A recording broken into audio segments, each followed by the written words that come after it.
Hello everyone, welcome to the channel Do Easy Science Learning. Today we are doing AMRS TGT Science Tier 2 practice of descriptive question answers. So let's start the video.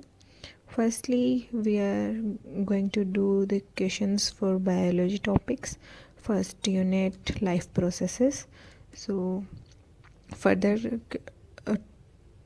subjects topic we will do later on. Do let me know कि आपको किस sequence में you would like कि पहले physics हो जाए या chemistry हो जाए, या फिर अल्टरनेटिवली तीनों सब्जेक्ट चलते रहें, या फिर मैं पहले बायो कवर करा दूँ. देन वट एवर यू से. So let's get started. Then now starting with the first question, the leaves of a plant were covered with aluminum foil. How would it affect the physiology of a plant? Question क्या कह रहा है कि अगर कोई plant की leaves हैं वो एल्यूमिनियम फॉइल से कवर कर दी जाए तो फिजियोलॉजी प्लांट की कैसे अफेक्ट हो जाएगी. तो जैसे कि हम जानते हैं कि जो लीव्स हैं, लीव्स के थ्रू ही जो प्लांट्स हैं वो फोटोसिंथेसिस की प्रोसेस करते हैं. अब लीफ ही कवर हो जाएंगी तो उसकी फिजियोलॉजी टोटली डिस्टर्ब हो जाएगी. क्या होगा? सनलाइट ब्लॉक होगी. That means no photosynthesis, right. And और अगर फोटोसिंथेसिस नहीं होगी तो ग्लूकोज की प्रोडक्शन भी नहीं होगी, right. Now we can mention कि गैस एक्सचेंज भी रिड्यूस हो जाएगा उससे. इससे रेस्पिरेशन भी इनहिबिट हो जाएगी प्लांट्स की. Now coming to the next point, reduced transpiration. अब लीफ के सरफेस ही कवर हो गया, स्टोमेटल ओपनिंग क्लोज हो चुकी है. Like they can't transport, transpiration pull नहीं हो पा रहा है अच्छे से, है ना. अपवर्ड मूवमेंट नहीं हो पा रहा है पानी का और मिनरल्स का. तो ट्रांसपिरेशनल जो पुल है वो भी चला जाएगा हमारा वर्किंग से बाहर. Then the fourth point, heat stress और टिश्यू डैमेज भी हो जाएगा. क्यों? क्योंकि एल्यूमिनियम फॉइल से कवर है तो टेम्परेचर रेगुलेशन में दिक्कत होगी लीफ को, है ना.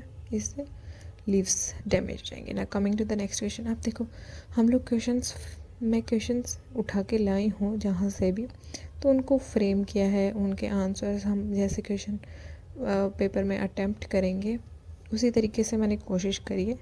अगर आपको सही लगता है तो आप इसमें ऐड ऑन भी कर सकते हैं, ऐसा नहीं है. You can add conclusions. Okay, so coming to the next question, state the events occurring during the process of photosynthesis. हमें फोटोसिंथेसिस के प्रोसेस के दौरान जो इवेंट्स होते हैं उनके बारे में डिस्कशन करना है. और क्या ये स्टेप्स, आगे क्वेश्चन पूछा हुआ है, क्या ये स्टेप्स ज़रूरी हैं, असेंशियली एक के बाद इमीडिएटली हो जाते हैं. तो ये हम डिस्कस करते हैं अभी आंसर में. आंसर फ्रेमिंग करते रहे. जो इवेंट्स होते हैं फोटोसिंथेसिस के वो कुछ ऐसे हैं. सबसे पहले एब्जॉर्प्शन ऑफ लाइट होती है, जो करते हैं क्लोरोफिल पिगमेंट जो लीफ के अंदर प्रेजेंट होते हैं. Then conversion of light energy to chemical energy हो जाता है. Phase splitting of water molecules into hydrogen and oxygen. Reduction of carbon dioxide to carbohydrate via Calvin cycle. So इस process के दौरान हम रिएक्शन मेंशन कर देंगे आंसर में कि CO2 का यूज़ वाटर मॉलिक्यूल के साथ in presence of chlorophyll sunlight lead to the formation of glucose oxygen molecules in water. और सेकेंड क्वेश्चन का अगर हम आंसर देखें तो उसको इस तरीके से फ्रेम करेंगे कि ये स्टेप्स ज़रूरी नहीं कि एक के बाद जो दूसरा है वो इमीडिएटली हो. क्यों? जैसे हम अगर एग्जांपल देखें डेजर्ट प्लांट्स का, कि जो डेजर्ट प्लांट्स हैं वो रात को कार्बन डाइऑक्साइड को अपटेक कर लेते हैं, ठीक है. लेकिन वो जो फर्दर मॉलिक्यूल्स जो इंटरमीडिएट मॉलिक्यूल बनने के बाद वो स्टोर हो जाता है. Then during the day chlorophyll अपनी फर्दर प्रोसेस कंप्लीट करके ग्लूकोज एंड ऑक्सीजन वगैरह मॉलिक्यूल्स क्रिएट करता है. Now coming to the next question, enlist the site of synthesis and storage of bile. Site of synthesis हमें पता है bile कहाँ बनता है, लीवर में बनता है ना. स्टोरेज ऑफ बाइल कहाँ होती है, गोल ब्लैडर में होती है. That's a simple question. Next question asked इसी क्वेश्चन में ही, bile juice does not have any digestive enzyme but still play a significant role in the process of digestion. Justify the statement. अब ये क्या कह रहा है कि बाइल जूस कोई डाइजेस्टिव एंजाइम तो नहीं होते उसके अंदर, बट वो डाइजेशन में बहुत सिग्निफिकेंट रोल प्ले करते हैं. इसको जस्टिफाई करना है. कैसे? अब ये साइट ऑफ सिंथेसिस हमने अभी डिस्कस करी कि लीवर से होती है, स्टोरेज गोल ब्लैडर में होता है. बाइल जूस में डाइजेस्टिव एंजाइम नहीं होते पर डाइजेशन में इम्पोर्टेंट रोल प्ले करता है. कैसे? बाइल जूस फैट इमल्सिफिकेशन करता है. फैट इमल्सिफिकेशन का मतलब क्या होता है कि जो लार्ज फैट ग्लोब्यूल्स हैं, फैट के मॉलिक्यूल्स हैं लार्ज, उनको स्मॉलर पार्टिकल में कन्वर्ट करता है, जिसको इमल्सिफिकेशन कहते हैं. इससे क्या होता है कि सरफेस एरिया इंक्रीज़ कर देता है इमल्सिफिकेशन होने से, और जो लाइपेज एंजाइम है वो इजीली फैट को फैटी एसिड में कन्वर्ट कर पाते हैं. सेकेंड हो गया हमारा डाइजेशन एंड एब्जॉर्प्शन. अब क्या होता है कि जब अगर छोटे मॉलिक्यूल्स में उसको ब्रेक डाउन कर दिया है तो इससे क्या होगा कि एब्जॉर्प्शन ऑफ फैट आसान हो जाएगा, और जो फैट सोल्यूबल वाइटामिन्स हैं वो ईजी हो जाएंगे. विटामिन ए, डी, ई के जो फैट सोल्यूबल विटामिन्स हैं, और आयरन और कैल्शियम भी, इनकी डाइजेशन में एब्जॉर्प्शन में. Neutralisation of stomach acid. अब बाइल जूस की मेन अब पीएच अगर देखी जाए तो वो एल्कलाइन होता है. ठीक है, तो बाइल जूस एल्कलाइन कैसे होता है, उसके अंदर बाइकार्बोनेट आयंस प्रेजेंट होते हैं, जो एसिडिक चाइम हमारा स्टमक से आ रहा है उसको न्यूट्रलाइज करता है एंड उसको एल्कलाइन एनवायरनमेंट प्रोवाइड करता है, ताकि इंटेस्टाइनल जो हमारे एंजाइम्स हैं वो आगे फर्दर वर्क कर सकें. Now next point is waste excretion. अब बाइल है, उसका वेस्ट एक्सक्रीशन में भी कंट्रीब्यूशन होता है. कैसे? वो एक एक्सक्रीशन रूट देता है वेस्ट प्रोडक्ट को, जैसे बिलीरुबिन, बिलीवर्डिन जो बाई प्रोडक्ट्स होते हैं, जो हमारी रेड ब्लड सेल के ब्रेकडाउन जो होती हैं उनसे आता है, और जो कलर प्रोवाइड करता है हमारे एक्सक्रीटा को, और एक्सेस कोलेस्ट्रॉल को एक्सक्रीट करने. लास्टली हमारी माइक्रोबियल प्रॉपर्टी होती है बाइल के अंदर. बाइल साल्ट जो होते हैं उनमें बैक्टीरियासाइडर इफेक्ट होता है, जिससे वो माइक्रो ऑर्गेनिज्म प्रेजेंट होते हैं फूड में, उनको किल कर देते हैं. ये नॉर्मल हम बेसिक चीज़ मेंशन कर सकते हैं कि जो बाइल की कंपोजिशन है वो 95% वाटर होती है. बाइल सॉल्ट होता है, कोलेस्ट्रॉल होता है, बिलीरुबिन, बिलीवर्डिन, फॉस्फोलिपिड्स, इलेक्ट्रोलाइट्स की कंपोजिशन से बना होता है. This is how we can frame this answer. Now coming to the next question कि breakdown of glucose by various pathway. अब ग्लूकोज है उसका ब्रेकडाउन अलग अलग तरीके से होता है. जैसे अगर हम ग्लूकोज का ब्रेकडाउन देखें, वो ऑक्सीजन की प्रेजेंस में भी होता है और ऑक्सीजन की एब्सेंस में भी होता है. क्या है? ग्लूकोज मॉलिक्यूल है, साइटोप्लाज्म में प्रेजेंट है, वाया जो भी एब्जॉर्प्शन फर्दर प्रोसेस पीछे डाइजेशन में जो होती हैं उसके बाद then lead to the formation of cytoplasm में क्या होता है, पायरूवेट में कन्वर्ट होता है और एनर्जी रिलीज करता है. इसके बाद डिपेंड करता है कि उसके पास ऑक्सीजन की प्रेजेंस है, एब्सेंस है, या लैक ऑफ ऑक्सीजन है. तो in the case of presence of oxygen mitochondria में होगी ये प्रोसेस, जिसमें कंप्लीट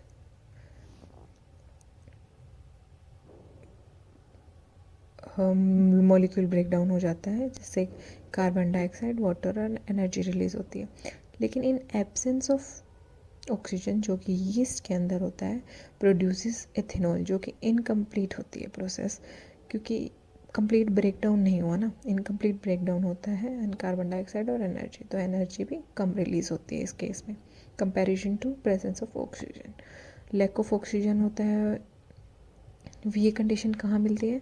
हमारे मसल सेल में. मसल सेल में लैक्टिक एसिड प्रोड्यूस होता है, जो खुद एक इनकम्प्लीट ब्रेकडाउन हुआ होता है, तभी तो 3 कार्बन का मॉलिक्यूल रिलीज हुआ ना, इससे कन्वर्जन इसमें इसमें सिंगल कार्बन का कंपाउंड है CO2 प्लस एनर्जी, तो इनमें एनर्जी लेस प्रोड्यूस होगी, इसमें ज़्यादा एनर्जी प्रोड्यूस होगी। वी कैन ऑल्सो राइट इस कंडीशन में।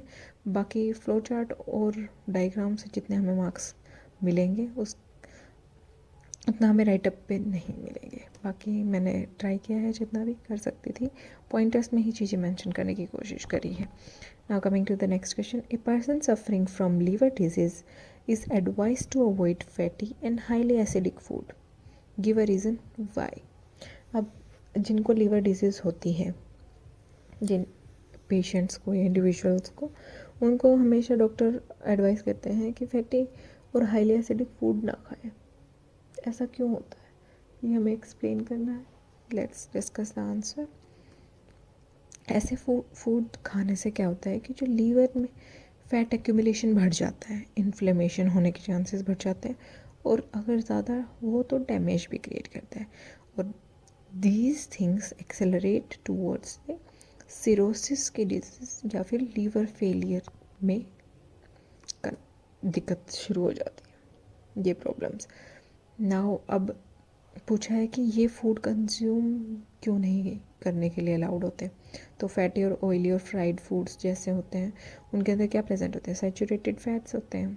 इनके एग्जांपल्स दिए हुए रेड मीट, फ्राइड आइटम्स या फुली फैट डेयरी प्रोडक्ट्स जो होते हैं, ये फैट बिल्डअप इंक्रीज कर देते हैं हमारे, और लीड टू फैटी लीवर या फिर डैमेज क्रिएट करना शुरू कर देते हैं। हाईली एसिडिक फूड देखें तो इनके अंदर हाई एसिड होगा, जिससे इरिटेशन कॉज होगी और डाइजेस्टिव स्ट्रेस बढ़ जाएगा, and accompanied by high salt led to fluid retention, that is एसाइड्स। ठीक है, ज़्यादा सॉल्ट होगा खाने में तो फ्लूइड रिटेंशन क्रिएट होने लगेगा लीवर के अंदर, जिसको क्या कहते हैं, एसाइड्स। नेक्स्ट, अगर हम ज़्यादा शुगरी फूड या रिफाइंड कार्ब्स का इंटेक करें तो ये जो एक्सेस शुगर होती है वो फैट में कन्वर्ट हो जाती है, and increasing liver fat deposition बढ़ जाएगा, and it will lead to accumulation, है ना, फैट का, और फर्दर डैमेज क्रिएट करने लगेगा। एल्कोहल भी एक मेजर रोल प्ले करती है इन डैमेजिंग द लीवर, एक्सेलरेट कर देता है लीवर डैमेज, सिरोसिस की प्रॉब्लम कॉज कर देता है इन chronic stages, and avoiding these, ये सब चीज़ें अगर अवॉइड करी जाए तो लीवर का जो फैट एक्यूमुलेशन है या स्ट्रेस को रिड्यूस करना हो लीवर के ऊपर, वो कम रिड्यूस कर सकते हैं। Next question is what are the component of gastric juice, write their function. The component of gastric juice के बारे में अगर हम पढ़ें तो गैस्ट्रिक जूस कहाँ बनता है, स्टमक में बनता है, राइट।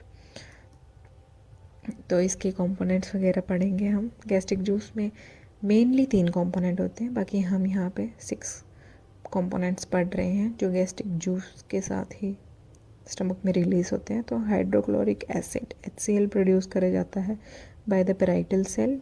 कहाँ पे, स्टमक के अंदर ये पेराइटल सेल्स प्रेजेंट होती है। ये लो स्टमक pH क्रिएट कर देती हैं, जिससे स्टेरलाइजेशन होता है। स्टेरलाइजेशन माने कि बैक्टीरिया वगैरह हैं या फिर जो भी बैक्टीरिया वो उनको डिस्ट्रॉय करेगा, और डिनेचुरेशन ऑफ प्रोटीन भी हो जाता है pH लो होने की वजह से, और कन्वर्ट करता है इनएक्टिव पेप्सिनोजन को पेप्सिन में। अब पेप्सिनोजन कहाँ से रिलीज़ होता है, चीफ सेल से, ठीक है। अब इनएक्टिव फॉर्म में चीफ सेल से हमें पेप्सिनोजन मिला, इसको एक्टिव करता है HCl, and that enzyme pepsin digest करता है प्रोटीन को to convert them into peptones, ठीक है। म्यूकस भी रिलीज़ होता है गैस्ट्रिक जूस के अंदर, जो कि नेक सेल्स बनाती हैं। It helps to protect the stomach wall को कैसे प्रोटेक्ट करेगा, अब इतना हाई pH है तो बॉडी को एक सेफ्टी मैकेनिज्म भी इसके साथ इंट्रोड्यूस करना पड़ बॉडी के लिए, जिससे ये अपने खुद के ही सिक्रेशन HCl से बचाने के लिए एक थिक एल्कलाइन लेयर क्रिएट करता है to protect the stomach wall.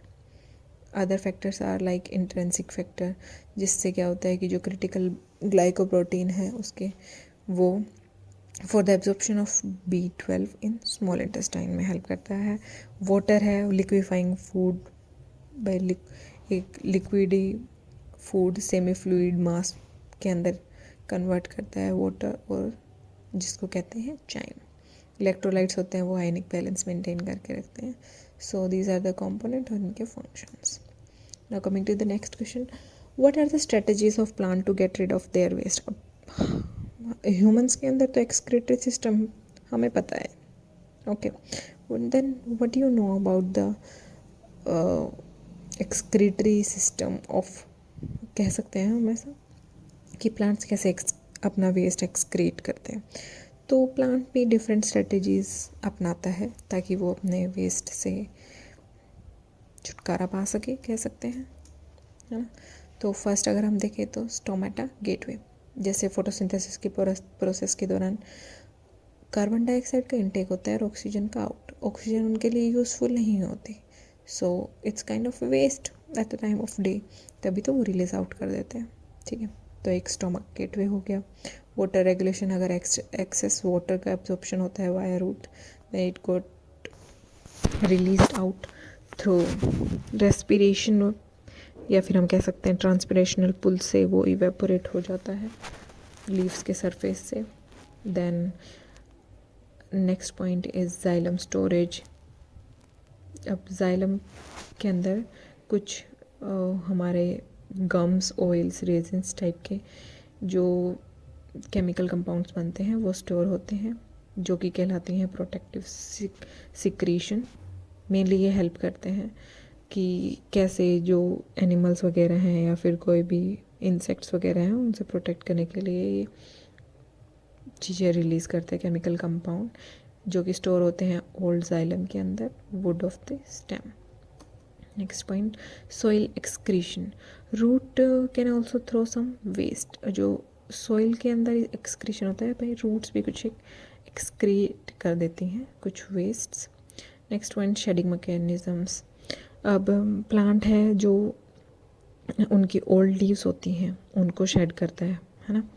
उनकी बार्क है, उनकी पीलिंग होती है, या फ्रूट को शेड करता है, ठीक है। ये एक शेडिंग मैकेनिज्म है। उस उनके अंदर जो उनके अकॉर्डिंग जो वेस्ट कंपाउंड्स हैं वो इकट्ठे हो जाते हैं, जैसे ओल्ड लीव्स हो गई या बार्क के अंदर, तो उसको शेड ऑफ कर देते हैं। Next question is differentiate between saprophytic nutrition, parasitic nutrition. Saprophytic nutrition से हम क्या समझते हैं, डेड डिके ऑर्गेनिज्म। पैरासिटिक मतलब कि जो दूसरों पे डिपेंडेंट होके उनका बनाया हुआ खाना कंज्यूम करते हैं। सो अब राइटिंग प्रोसीजर देख लेते हैं, इसको हम वैसे तो जानते हैं हम नॉर्मल लैंग्वेज में तो, बट राइटअप देख लेते हैं। Saprophytic nutrition, taking dead decaying organic matter in the form of food is called saprophytic nutrition. Dead decaying organic matter पे ये डिपेंडेंट होते हैं फूड कंज्यूम करने के लिए, तो वो सेप्रोफाइटिक न्यूट्रिशन आ जाएगा। या पैरासिटिक न्यूट्रिशन में देखें तो ये लिविंग पे या फिर लिविंग के अंदर ऑर्गेनिज्म के, ताकि वो उनसे फूड डिराइव कर सके उनको बिना किल किए। Those are called parasitic nutrition. ये जो सेप्रोफिटिक न्यूट्रिशन है वो does not depend on the living host, इनको लिविंग होस्ट की ज़रूरत नहीं होती, बट पैरासिटिक है ये लिविंग होस्ट पे डिपेंडेंट होते हैं और उनको हार्म भी करते हैं कहीं ना कहीं, ठीक है। मारते नहीं बट हार्म तो करते हैं। इनके एग्जांपल अगर देखें सेप्रोफिटिक के, तो fungi like bread, moulds, yeast, mushroom. Parasitic के एग्जांपल देखें कस्क्यूटा, आमरबेल, ticks, lice, leeches and tapeworm. इसमें हम कंक्लूजन भी मेंशन कर सकते हैं little bit if you want, and that's how we can frame out the question answers. And next is differentiate between aerobic respiration and anaerobic respiration। ये हमने discuss किया था अभी, in the presence and absence of oxygen, ठीक है। Aerobic में presence होती है, एनारोबिक में एब्सेंस होती है। एंड एरोबिक में कंप्लीट ब्रेकडाउन हो जाता है, जिसकी वजह से क्या है कि एनर्जी ज़्यादा रिलीज़ होती है। इनकम्प्लीट ब्रेकडाउन होता है, इससे लेस एनर्जी प्रोड्यूस होती है। जो एंड प्रोडक्ट है इसमें कार्बन डाइऑक्साइड होती है, वाटर होता है, इसमें एंड प्रोडक्ट लैक्टिक एसिड और इथेनॉल एंड कार्बन डाइऑक्साइड हो जाता है। ये कहाँ होती है? साइटोप्लाज्म में और माइटोकॉन्ड्रिया में। ये सिर्फ साइटोप्लाज्म में ही होती है प्रोसेस, ठीक है। ये पॉइंट्स हम मेंशन कर देंगे इनके डिफरेंस के फॉर्म में। अब ऑटोट्रोप एंड हेटरोट्रोप। ऑटोट्रोप जो खुद का खाना खुद बनाते हैं, हेटरोट्रोप जो दूसरों पे डिपेंडेंट होते हैं, मतलब बना बनाया खाना दूसरे ऑर्गेनिजम्स पे कंज्यूम करते हैं। इसमें ऑटोट्रोप में एग्जांपल अगर हम वर्डिंग्स में देखें तो organism that prepare their own food are called autotroph. Heterotroph organism that are dependent on other organism for their food, ठीक है। सेकेंड हमारा देखें तो पॉइंट, दे हैव क्लोरोफिल, या फिर इनके अंदर क्लोरोफिल होता है, एक मैकेनिज्म होता है जिससे ये अपना खाना खुद से ही बनाते हैं। और हेटरोट्रोप में आ जाएंगे हमारे कि इनके पास क्लोरोफिल नहीं होता, they are dependent on others. Example हो जाएगा green plants and some bacteria. इसमें एग्जाम्पल हो जाएंगे एनिमल्स और fungi, so many more. Differentiate between artery and vein. अब सर्कुलेटरी सिस्टम से पार्ट पूछा हो गया। मैंने ज़्यादा सिंपल क्वेश्चंस फ्रेम आउट नहीं करे हैं। इफ़ यू ऑल वांट कि वो भी मैं फ्रेम करके आपको रिप्रेजेंट करूं, तो you guys let me know, I prepare those two. But मैंने कोशिश करी है कि जो सिंपली क्वेश्चंस हम नॉर्मल हम क्लासेस अटेंड करके मेंटेन कर सकते हैं ना, प्रिपेयर कर सकते हैं, वो छोड़ के मैंने ट्राई किया है कि मैं कंसेप्चुअल क्वेश्चन पे ही ज़्यादा कंसंट्रेटेड रहूं, क्योंकि they take time to prepare out. Arteries and vein के बीच में अगर डिफरेंस देखें तो arteries have thick elastic muscular walls होती हैं। क्यों? क्योंकि इनको पूरी बॉडी में ब्लड जो प्रेशर से आ रहा है ना, हार्ट से, उसको पंप आउट करना होता है। और वेन्स देखें तो वेन्स थिन होती हैं, नॉन इलास्टिक वॉल्स होती हैं इनकी। क्यों? क्योंकि ये हर एक बॉडी पार्ट से हार्ट तक लेके जाती हैं, ठीक है। सेकेंड पॉइंट, ह्यूमन नैरो होता है, क्योंकि प्रेशर से ब्लड निकलता है तो नैरो थिन वॉल्स होंगी तो ज़्यादा प्रेशर फील होगा।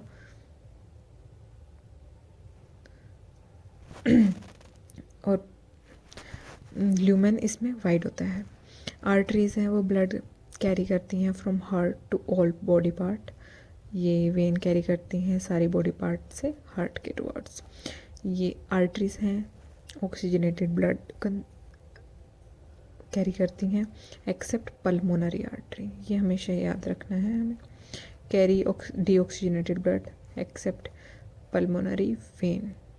ये ऑक्सीजनेटेड ब्लड कैरी करती है और ये डीऑक्सीजनेटेड ब्लड कैरी करती है। आर्टरीज के अंदर हाई ब्लड प्रेशर होता है। क्यों? क्योंकि पूरी बॉडी एक जगह से पूरी बॉडी में ट्रांसफ़र किया जाता है।